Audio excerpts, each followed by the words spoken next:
What's up guys, today I'm going to teach you how to walk. So this is the first walk cycle that you'll see in most brick films. We're going to start with this little hand torso movement. Then we're going to move the right foot forward and left hand forward. And the right hand backwards and left foot stays there. Then our guy bounces in between the studs. It can be a little hard to do this, but sometimes you can just use sticky tack, so...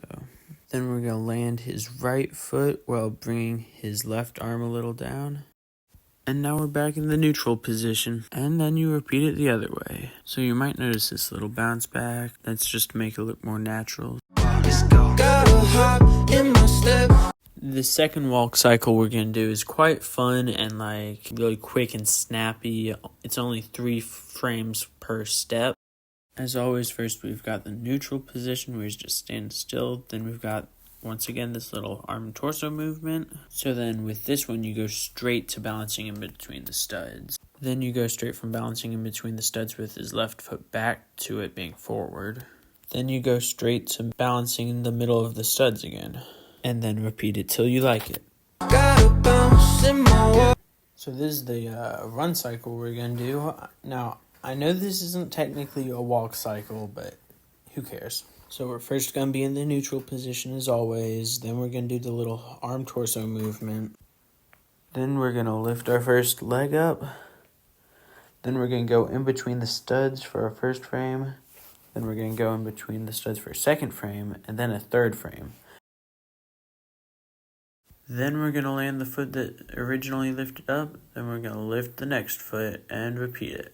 As you might notice, I'm having him move at least one stud every single time. And that's just to keep the speed and momentum going, other than the starting in the last frames. So, So after a little bit of trial and error, I finally realized why this walk cycle didn't look that good till the very end. As you can see at the end, we have him following a little arc. And remember guys, when doing stop motion animation, always follow an arc. I can get a little more in depth with arcs in another video if you'd like. But not this video. This video is just about walk cycles, so... I don't really have much to say about this one, so I guess enjoy the visuals and just slow it down on YouTube.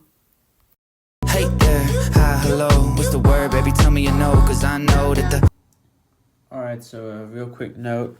When you're doing this walk cycle and you got your minifigure in between the studs, you want the first frame him pointing forward, and then the second one him going back a little bit like that. If you made it to the end of this video, thank you so much for watching, and please let me know in the comments what video you'd like me to do next.